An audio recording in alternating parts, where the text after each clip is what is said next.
श्री कृष्ण कहते हैं कौन सी स्त्री के भाग्य में पुत्र नहीं होता है और उसे पूरे जीवन निसंतान ही रहना पड़ता है, और वो कौन से कार्य है जो एक पतिव्रता स्त्री को अपने जीवन में कभी नहीं करनी चाहिए, नहीं तो उसे पुत्र की प्राप्ति नहीं होती है।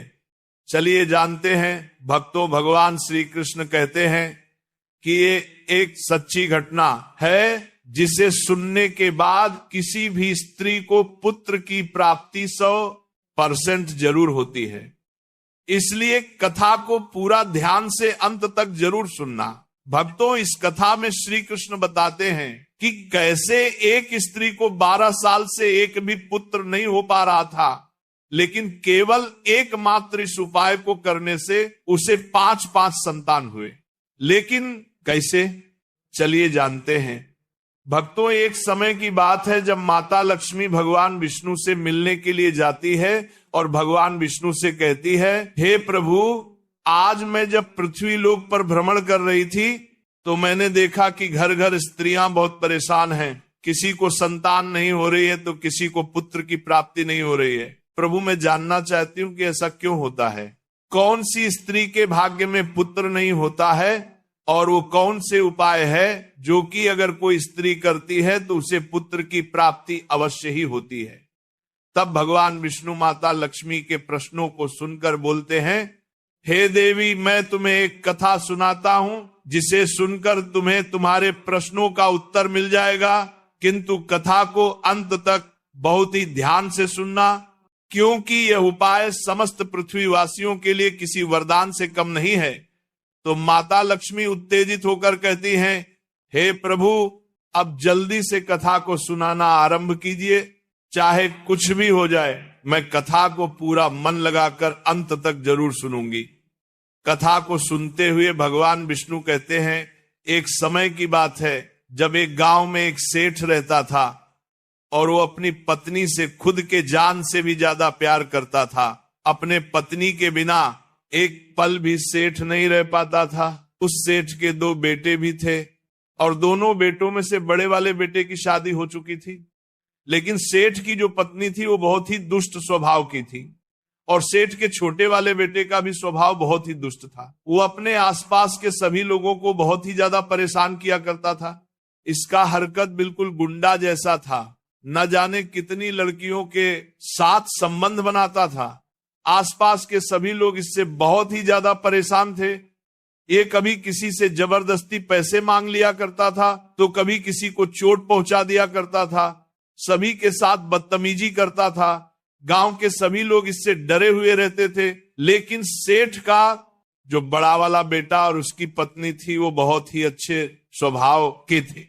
बड़े वाले बेटे की पत्नी अकेले ही घर का सारा काम किया करती थी और घर में सभी के कपड़े भी धोती थी, सभी के लिए खाना बनाती थी। इतना सब कुछ करने के बाद भी सेठ की पत्नी हमेशा उसका अपमान करती रहती थी।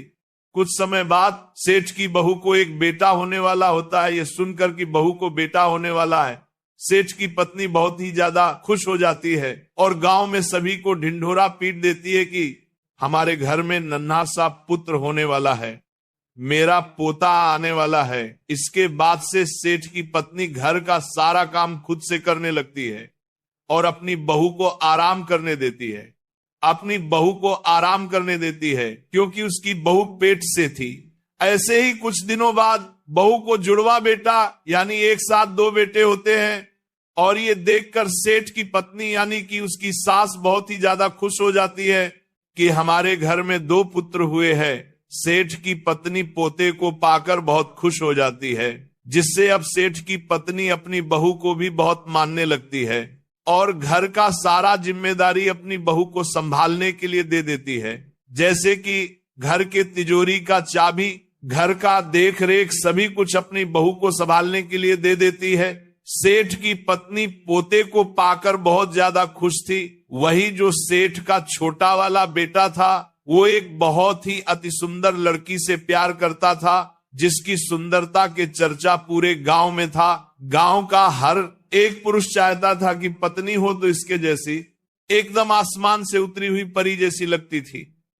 गांव का हर एक पुरुष इस फूल जैसी दिखने वाली लड़की से विवाह करना चाहता था, लेकिन सेठ का जो छोटा वाला बेटा था वो अगर किसी को भी गांव में इस लड़की के बारे में चर्चा करता सुनता तो उसे बहुत चोट पहुंचता था, बहुत मारता था और बोलता था इस लड़की का विवाह होगा तो सिर्फ हमसे सेठ का छोटा वाला बेटा उसी लड़की के साथ शादी करना चाहता है, लेकिन उस लड़की की शादी कहीं और किसी और लड़के के साथ होने वाली होता है। फिर गांव के सभी लोग सेठ के छोटे वाले बेटे का मजाक बनाते हुए कहने लगे, बहुत बोलता था कि इस लड़की का विवाह होगा तो सिर्फ हमसे, अब क्या हुआ, हो गया तुम्हारा उस लड़की के साथ विवाह। जैसे ही सेठ के छोटे वाले बेटे को यह बात पता चलता है कि उसकी प्रेमिका का विवाह होने जा रहा है, सेठ का छोटा वाला बेटा अपनी मां से बोलकर उस लड़की को जबरदस्ती उसके शादी वाले दिन ही उसके घर से उठाकर उसके साथ भागकर एक मंदिर में विवाह कर लेता है। अब भगवान विष्णु कथा को आगे बताते हुए बोले, हे देवी, अब मैं उस सेठ की छोटी बहू की कहानी अच्छे से समझता हूं, क्योंकि उसकी छोटी बहू की कहानी से तुम्हें तुम्हारे प्रश्नों का उत्तर मिल जाएगा कि वो कौन सी स्त्री है जिसके भाग्य में कभी पुत्र की प्राप्ति नहीं होती है। भक्तों, अब आगे भगवान विष्णु कहते हैं, सेठ की छोटी बहू का नाम राधिका होता है और वह बेचारी राधिका घर का सारा काम करती थी। वहीं अब बड़ी वाली बहू घर में मालकिन जैसा रहा करती थी, वह कोई भी काम नहीं करती थी और उल्टा राधिका को हमेशा बहुत परेशान किया करती थी। सेठ की पत्नी भी ये सब अत्याचार को देखकर कुछ नहीं बोला करती। राधिका कितना भी घर का काम कर ले पर सेठ की पत्नी और उसकी बड़ी बहू हमेशा उसे ही डांटती रहती थी। एक दिन जब राधिका घर में झाड़ू लगा रही थी तो राधिका को कुछ पता नहीं था कि आज उसकी सास उसके साथ क्या करने वाली है। सेठ की पत्नी में थोड़ा सा भी इंसानियत नहीं था, जो कि राधिका के लिए खतरे की बात थी। सेठ की पत्नी राधिका को बिल्कुल भी पसंद नहीं करती थी और सेठ की पत्नी का राधिका को पसंद नहीं करना राधिका के लिए आगे चलकर बिल्कुल भी अच्छा नहीं होने वाला था। सेठ की पत्नी बोलती है, इतनी देर हो गई, तू अभी तक झाड़ू ही नहीं लगा पाई, मैं मंदिर जा रही हूं और जब तक वहां से आऊंगी तब तक खाना बन जाना चाहिए, आते ही मैं खाना खाऊंगी। फिर वह बेचारी घर की साफ सफाई करके खाना बनाने में लग गई और खाना बनाते समय वो मन में सोच रही थी, मैं घर का इतना काम करती हूँ फिर भी मेरी सास मुझे हमेशा डांटती रहती है और हमेशा परेशान करती रहती है और कभी भी प्रेम से बात नहीं करती और घर का सारा काम मुझे ही नौकरानी जैसा करवाती है। बड़ी बहू से इतना प्यार और मुझे उतना ही नफरत, आखिर ऐसा क्यों? राधिका ये सब सोच ही रही थी कि तभी दरवाजा खटखटाने की आवाज आई तो उसने सोचा, अभी तो खाना भी तैयार नहीं हुआ और लगता है मेरी सासू माँ आज बहुत जल्दी ही मंदिर से लौट आई हैं। वह डरी हुई थी कि उसकी सास आज उस पर बहुत गुस्सा करेगी। फिर राधिका दरवाजे के पास गई और दरवाजा खोला तो उसने देखा कि दरवाजे के बाहर एक साधु महाराज खड़े हैं। फिर वो साधु महाराज राधिका से कहते हैं, बेटी मुझे कुछ भोजन कर दो, मुझे बहुत जोर की भूख लगी है।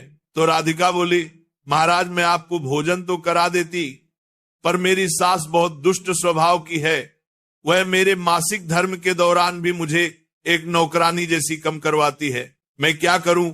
आप ही कुछ बताइए। वह जब आएगी तो मुझे बहुत डांटेगी, अभी वो मंदिर गई है, मंदिर से आती ही होगी, यदि वह आ गई और उन्होंने मुझे आपको भोजन कराते देख लिया तो मुझे बहुत मारेगी, इसीलिए मैं आपको भोजन नहीं करा सकती। तब साधु बोला, बेटी थोड़ा सा ही भोजन करा दो, मैंने सुबह से कुछ नहीं खाया है।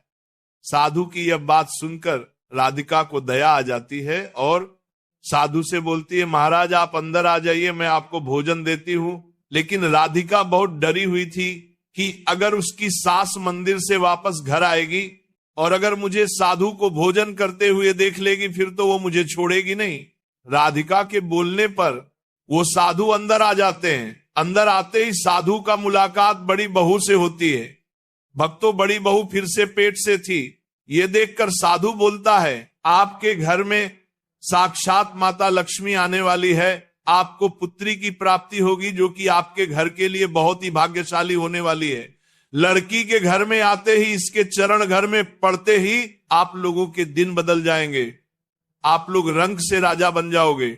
आपके कारोबार में बहुत ही तरक्की होने वाली है। साधु की ये सब बातें सुनकर बड़ी बहू बहुत खुश होती है, लेकिन उसे इस बात का भी डर था कि जब सासू माँ को पता चलेगा कि इस बार बेटा नहीं बल्कि पुत्री होने वाली है, तो वो बहुत गुस्सा होंगी। पता नहीं अब मेरे साथ क्या होने वाला है, भगवान मेरी रक्षा करना। इतने में राधिका उसे साधु को भोजन ला के देती है। राधिका ने भी सारी बातें सुन ली थी कि दीदी को इस बार पुत्री होने वाली है। बड़ी बहू राधिका से कहती है, मैं तुमसे विनती करती हूं कि सासू माँ को अभी इसके बारे में कुछ नहीं बताना, आगे चलकर मैं सासू माँ को मना लूंगी। साधु राधिका के बारे में भी बोलते हैं कि राधिका बेटी, तुम्हें भी पहला संतान बेटी होने वाली है। अभी साधु भोजन कर ही रहे थे, तभी अचानक राधिका की सास मंदिर से घर आ जाती है और उस साधु को भोजन करते देख में कर बोली, ये मेरा घर है, कोई भोजनालय नहीं जो हर कोई यहाँ आकर भोजन करके चला जाएगा। और तुमने इस साधु को भोजन क्यों दिया? क्या अन्न मुफ्त में आते हैं जो हर किसी को अपने घर में बैठा कर खिलाती रहती हो? और ये कहकर उस साधु को धक्के मारकर अपने घर से बाहर निकाल दी और उसका खाना उठाकर बाहर फेंक दिया। फिर राधिका से कहने लगी, तूने साधु को भोजन क्यों कराया? अन्न कितना महंगा आता है, तुझे पता नहीं अब घर के लोग क्या खाएंगे? तो राधिका डरते हुए बोली, साधु बहुत भूखा था, इसीलिए मैंने उसे भोजन दे दिया था और उसे मैंने अपने हिस्से का भोजन दिया है, इसीलिए आज मैं भोजन नहीं करूंगी। राधिका को उस दिन भूखे सोना पड़ा, लेकिन कोई उसे खाना के लिए नहीं पूछा। रात को जब राधिका के पति काम पर से वापस आते हैं तो उनको पता चला है कि राधिका आज खाना नहीं खाई और उसके साथ माँ ने बहुत गलत व्यवहार किया है। तो वो अपने माँ को बहुत सुनाता है और कहता है, आगे से राधिका को कोई परेशान नहीं करेगा, नहीं तो मुझसे बुरा कोई नहीं होगा। राधिका का पति राधिका से बहुत प्यार करता था। अब कुछ दिनों के बाद सेठ के बड़े वाले बेटे की पत्नी को एक पुत्री हुआ और जैसे ही सासू माँ को पता चला कि घर में बेटी हुई है तो सेठ की पत्नी उस पुत्री को दूर कहीं जंगल में छोड़ आई और बड़ी बहू से बहुत गुस्सा हो गई। यह सब देखकर छोटी वाली बहू को अपने भविष्य को लेकर बहुत डर लगने लगा। ऐसे ही कुछ महीने और बीत गया और बड़ी वाली बहू फिर से गर्भवती हो गई। इस बार सासू माँ पहले ही वैद्य को बुलवा लिया और उनसे पूछा, लड़का या फिर लड़की होने वाली है? वैद्य बोला कि आपके बहू को लड़की होने वाली है। यह सुनकर सेठ की पत्नी क्रोधित हो गई और बहू को गर्भ गिराने के लिए बोली और आगे भविष्य में बड़ी बहू को संतान करने से मना कर देती है। इस तरह से उस आने वाले बच्चे का मृत्यु उसके जन्म से पहले ही हो गया और ये सब देखकर राधिका बहुत डरी हुई थी, क्योंकि उसे पता था कि उसका पहला संतान लड़की ही होने वाली है। पहले बड़ी बहू को सेठ की पत्नी बहुत मानती थी, लेकिन अब उसे अपनी बही बहू से नफरत हो गया और उससे घर की चाबी भी ले ली, साथ ही अब उससे नौकर जैसा काम करवाने लगी। अब आगे भगवान विष्णु कहते हैं, कुछ दिनों के बाद राधिका को एक पुत्री होती है और सेठ की पत्नी फिर से निराश हो जाती है और इस लड़की को भी जंगल में छोड़ने का सोचती है। राधिका को पता होता है कि सासू माँ मेरी पुत्री को नहीं छोड़ेगी, वो पक्का इसे भी मरवा देगी। इसीलिए राधिका चुपके से घर के पीछे वाले दरवाजे से भाग जाती है और अपने बच्चों को एक अनाथालय में रखाती है। अब जब अगला संतान होने वाला होता है तो राधिका क्या करती है कि वह एक वैद्य के पास जाती है। तब उससे राधिका को पता चलता है कि इस बार भी राधिका को पुत्री ही होने वाली है। अभी राधिका का सिर्फ तीसरा महीना ही चल रहा होता है, यानी कि अभी पुत्री सिर्फ 3 महीने की राधिका के पेट में ही होती है। जब राधिका वैद्य के पास से वापस घर आती है और दीदी से कहती है, इस बार भी मुझे एक पुत्री ही होने वाली है, ना जाने भगवान क्या लीला कर रहे हैं। भगवान से विनती करते हुए राधिका बोलती है, कम से कम इस बार तो पुत्र दे देते, अब पता नहीं मेरे इस संतान के साथ क्या होगा। भगवान कृपया हमारी रक्षा करना। जब राधिका दीदी से बात कर रही होती है तो वह सारी बात उसकी सासू माँ सुन लेती है और ये सुनकर उसकी सास क्रोध में आकर, गुस्से में आकर राधिका को धक्के मारकर घर से बाहर निकाल देती है और बोलती है चले जाओ यहां से, अब तुझे इस घर में रहने की कोई जरूरत नहीं है और अब कभी भी मेरे घर में वापस मत आना। मैं अपने बेटे के लिए कोई दूसरी लड़की देख लूंगी। फिर राधिका दरवाजे पर बैठकर रोती रही, किंतु उसके सास ने दरवाजा नहीं खोला और फिर राधिका ने सोचा अब मुझे यहां से अपने मायके ही जाना पड़ेगा। फिर वो अपने मायके जाने लगती है। मायके पहुंचकर सारी बातें राधिका अपनी मां को बताती है और पूरा दिन रोती रहती है। जब राधिका का पति काम पर से वापस घर आता है तो वो अपनी पत्नी राधिका को ढूंढता है, पर राधिका उसको घर में कहीं दिखाई नहीं देती है। जब वो अपने मां से जाकर पूछता है राधिका कहाँ है, घर में कहीं दिखाई नहीं दे रही है। फिर मां बेटे से बोलती है बेटा राधिका घर छोड़कर चली गई है, अब वो कभी वापस नहीं आएगी, तुम उसे भूल जाओ और एक अच्छी सी लड़की देखकर शादी कर लो। ये क्या बोल रही हो आप, मैं दूसरी लड़की से विवाह क्यों करूं? मुझे पता है मेरी राधिका जरूर वापस आएगी, वह मुझसे बहुत प्यार करती है, वह मुझे अकेले नहीं छोड़ सकती। भगवान विष्णु आगे कहते हैं कि जैसे ही राधिका की सहेली सुषमा को यह पता चलता है कि राधिका मायके यानी कि अपने घर आई है, तो वो उससे मिलने के लिए उसके घर जाती है। राधिका और सुषमा बचपन के दोस्त होते हैं और इन दोनों के बीच बहुत ही गहरी यारी होती है। जब सुषमा राधिका के घर पहुंचकर राधिका को रोते देखती है तो राधिका से पूछती है क्या हुआ तुम्हें, तुम रो क्यों रही हो? मां बता रही थी कि तुम जब से आई हो सिर्फ रोती जा रही हो, आखिर बात क्या है?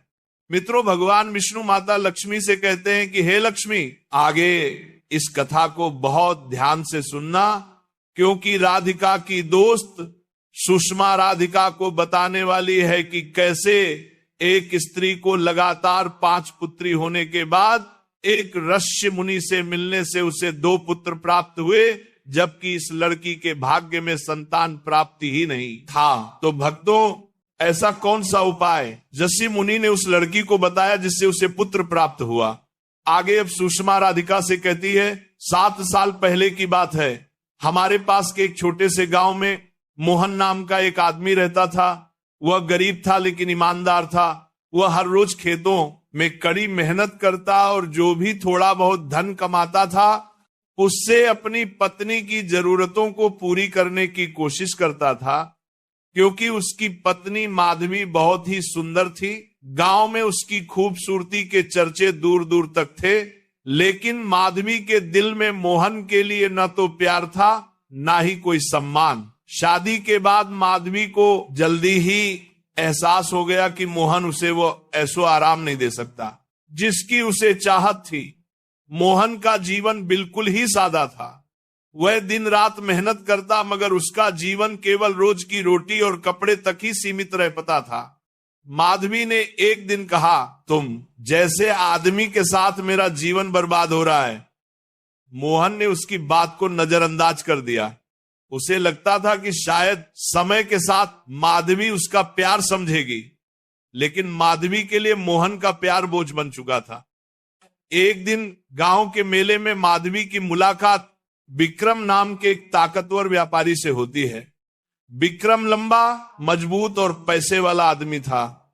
उसकी बातें माधवी को जादू जैसी लगती थी। उसने कभी ऐसा आत्मविश्वास किसी में नहीं देखी थी।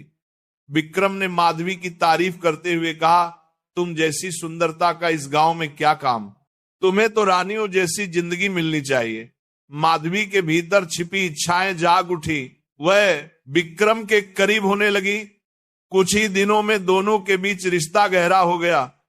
माधवी अब हर रोज किसी बहाने से विक्रम से मिलने जाती, जिससे मोहन को माधवी की इन हरकतों पर शक होने लगा, लेकिन उसने कुछ नहीं कहा।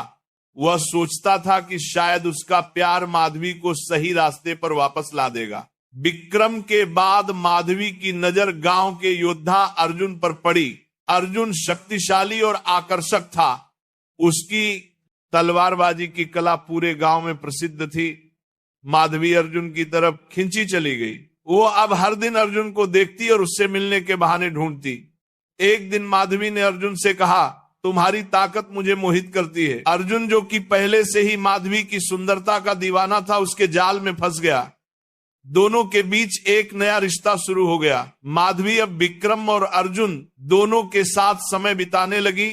उसे यह खेल मजेदार लगता था, उसकी इच्छाएं असीम थी। माधवी के इस व्यवहार ने मोहन की जिंदगी को नरक बना दिया था। वो उसे हर दिन ताने मारती। वो कहती, तुम्हारा औकात क्या है, तुम्हारे जैसे गरीब आदमी के साथ मैं क्यों रहूं। मोहन ने कई बार समझाने की कोशिश की, लेकिन माधवी के लिए उसका कोई मोल नहीं था। गांव के लोग भी मोहन का मजाक उड़ाने लगे। गांव के